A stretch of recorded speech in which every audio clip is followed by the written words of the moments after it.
What are you trying to accomplish? What would you like this, to be the end game for you? That's basically. Ultimately, it's to bring awareness and make people, realize what's really going on in this country. There are a lot of things that are going on that are unjust. People aren't being held accountable for, and that's something that needs to change. That's something that, this country stands for: freedom, liberty, justice for all, and it's not happening for all right now.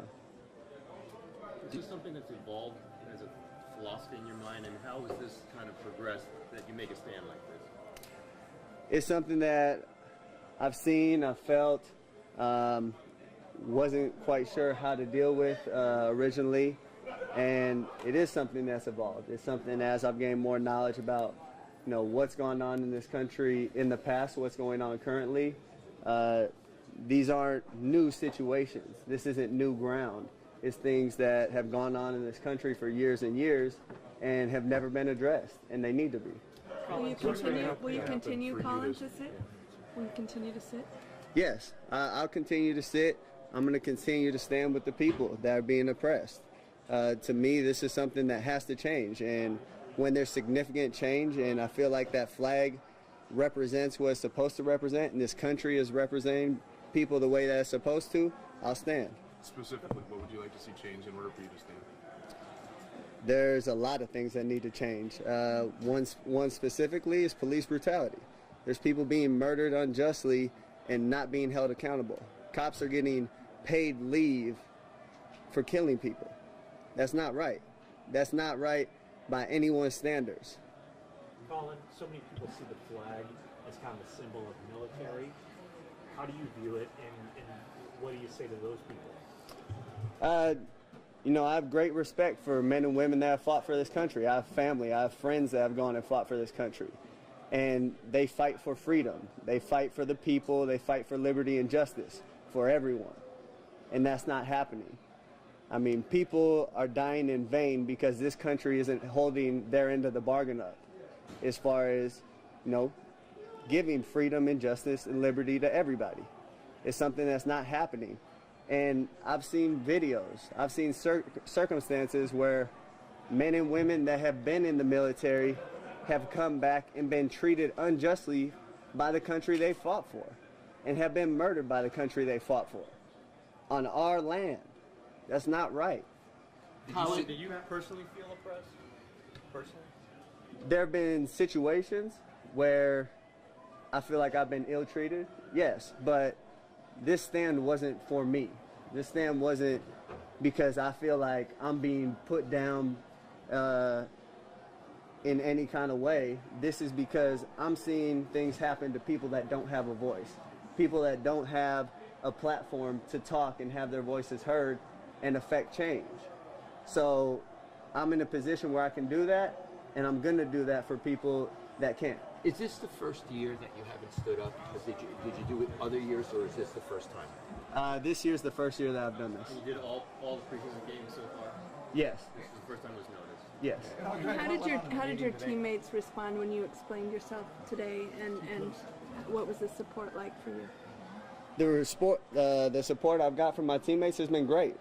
I think a lot of my teammates come from areas where this might be a situation. Their families might be put in this situation. It's something that I've had a lot of people come up to me and say, I really respect you for what you're doing and what you're standing for. So to me, that's something that I know what I'm doing, what's right, and I know other people see what I'm doing is right. It's something that we have to come together, we have to unite, we have to unify and make a change. What do you say to the people that say, hey, you're doing the right thing, but you're going about it the wrong way? I don't understand how it's the wrong way. To me, this is a freedom that we're allowed in this country. And going back to the military thing, it's a freedom that men and women that have fought for this country have given me this opportunity by the contributions they have made. So I don't see it as going about it the wrong way. This is something that has to be said. It has to be brought to the forefront of everyone's attention. And when that's done, I think people can realize what the situation is and then really affect change. You've done it every preseason game. are you almost relieved that it took this game and the questioning that followed to let your voice be heard? It wasn't something that I really planned as far as it blowing up. It was something that I personally decided I just can't stand for what this represents right now. It's not right. And the fact that it has blown up like this, I think is a good thing. You know, it brings awareness. Everybody knows what's going on, and this sheds more light on it. Now, I think people are really talking about it, having conversations about how to make change, what's really going on in this country, and we can move forward. Are you concerned this is seen as like a blanket indictment of law enforcement in general? What was that? Are you concerned that it can be seen as a blanket indictment against law enforcement in general? As far as what? I don't really understand what you're trying to get at. People getting murdered by police. I mean, do you think that it's seen as sort of an indictment against police? There is police brutality. Yeah. People of color have been targeted by police. So that's a large part of it, and they're government officials. They're put in place by the government. So, you know, that's something that this country has to change. There's things we can do to, you know, hold them more accountable, make those standards higher. You have people that practice law and are lawyers and go to school for 8 years, but you can become a cop in 6 months and don't have to have the same amount of training as a cosmetologist. That's insane. I mean, someone that's holding a curling iron has more education and more training than people that have a gun and are going out on the street to protect us. Colin, you plan on doing stuff beyond sitting? What was that? Do you plan on doing stuff beyond sitting during the national anthem, as far as activists kind of rolling your sleeves up and getting out in the community? Yeah, most definitely. There are things that I have in the works right now that I'm working on to, you know, put together in the future and come to fruition soon. Those are things that I'll talk about as we get closer to those days. Colin, you say that this is it's a good thing that this is blowing up now because it's getting some attention. Any concern about the timing of it, a critical part of training camp, and the possibility of it being a distraction? No, I don't see it as a distraction. I think it's something that can unify this team. It's something that can unify this country. You know, if we have these real conversations that are uncomfortable for a lot of people, if we have these conversations, there's a better understanding where both sides are coming from. And if we reach common ground and can understand what everybody's going through, we can really affect change and make sure that everybody's treated equally and has the same freedom. Cap, has anybody from the league or the team or anybody said tone it down or anything? Because clearly you're speaking your mind right now. It doesn't seem that anyone's trying to, from the organization, whatever, is trying to quiet you. No one's tried to quiet me, and you know, to be honest, it's not something I'm gonna be quiet about. I'm gonna speak the truth when I'm asked about it. This isn't for a look, this isn't for publicity or anything like that. This is for people that don't have the voice.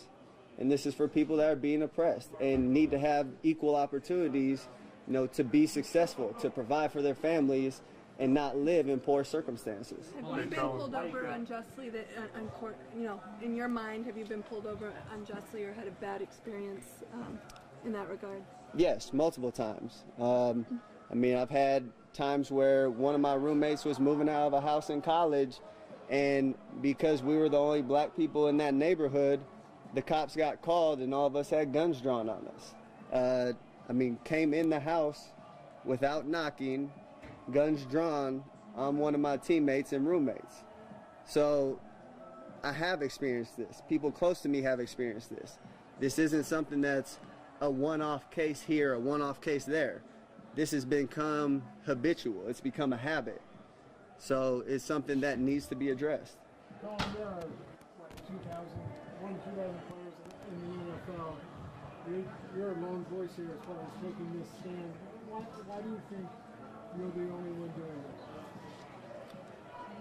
I think there's a lot of consequences that come along with this.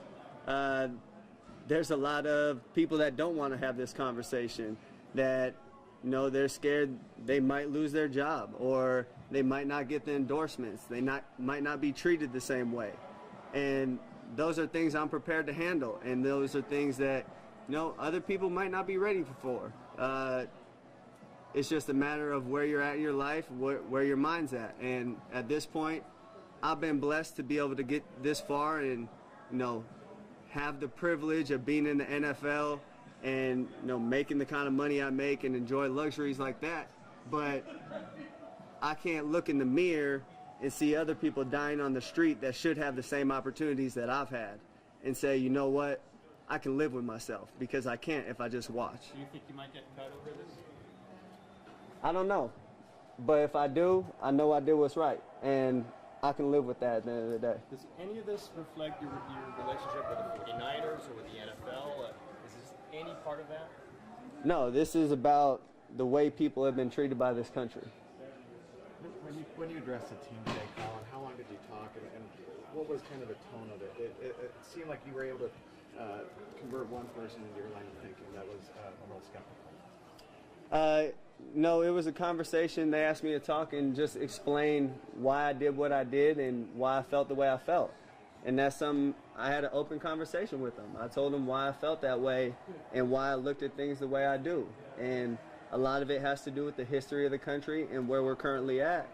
And, I opened it up to all my teammates. Come talk to me if you have any questions. If you want to understand what I'm thinking further, come talk to me. This isn't something that should be hidden and shouldn't be talked about. These conversations need to happen, and I think it's something that can bring everybody closer. Were there a couple guys that voiced how they felt against what you're doing to you? There were, I've had people say, no, I want to understand further. Let's talk. So I've had those conversations, and we'll continue to have them with my teammates. But it's something that the knowledge of what's happened in this country and is currently happening is something that I think everybody needs to know. And when you have the knowledge of those things, then you can make an educated decision on, what you really feel and what you want to stand for. Is any of this been a distraction? In terms of politicians or people outside the sports world to tell you that they support you through this? I've had a few people reach out. Quite a few actually, saying, we really support you. We're proud of you for taking that stand. We respect what you're doing. We know a lot's going to come with it, but we're behind you. And, that means a lot. That means that I'm not the only one that feels this way, and I'm not the only one that sees things this way. Is any of this going to distract the team from getting to the Super Bowl this year? Is there, are you guys talking more today about this, or are you talking about planning to get to the Super Bowl? No, we're focused on football while we're in meetings, while we're on the field. That's what our focus is. But in our free time, we have conversations about this, and that's not something that we should be ashamed about or shy away from. We talk about football, we handle our business there, but there's also, a social responsibility that we have to be educated on these things and talk about these things. Colin, did you consider forming an alliance and getting teammates to join you in this? And if not, why did you decide to go it alone? This isn't something I'm going to ask other people to, put their necks out for what I'm doing. If they agree with me and feel strongly about it, then by all means, I hope they stand with me.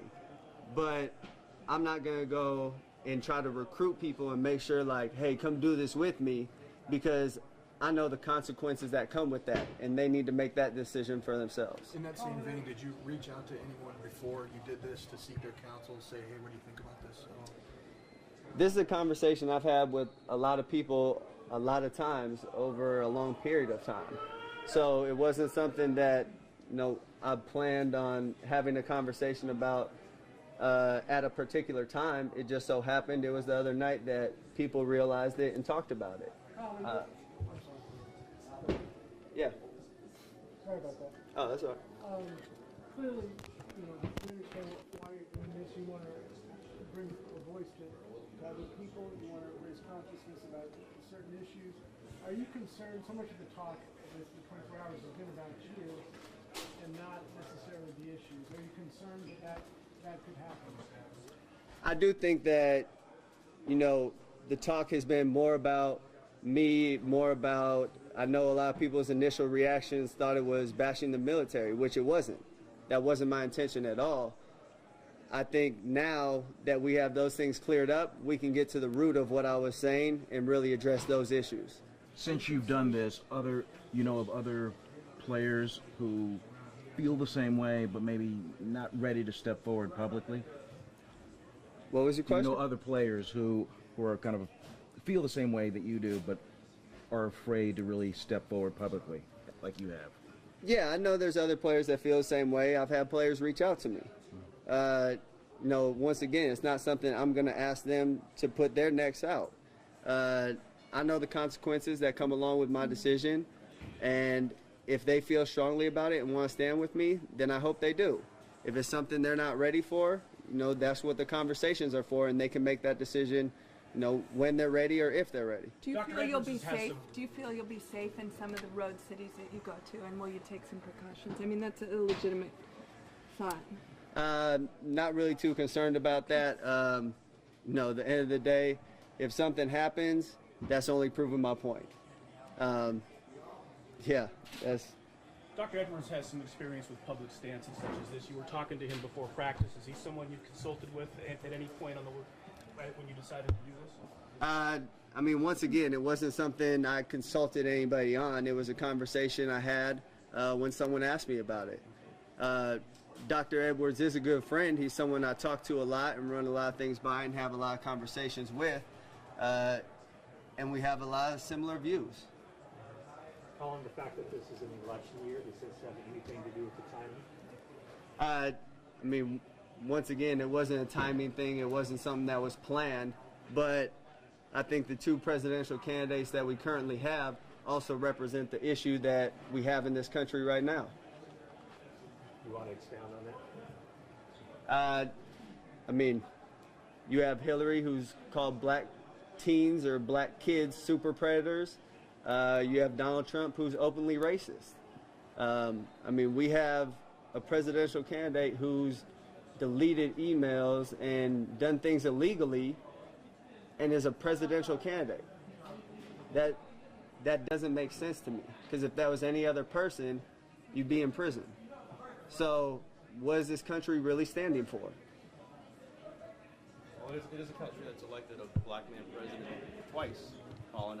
Can you see people say why the outrage in a country that has elected a black president, has done many things, sacrificed a lot of things for freedom? It has elected a black president, but there are also a lot of things that haven't changed. There are a lot of issues that still haven't been addressed. And that's something over an 8-year term.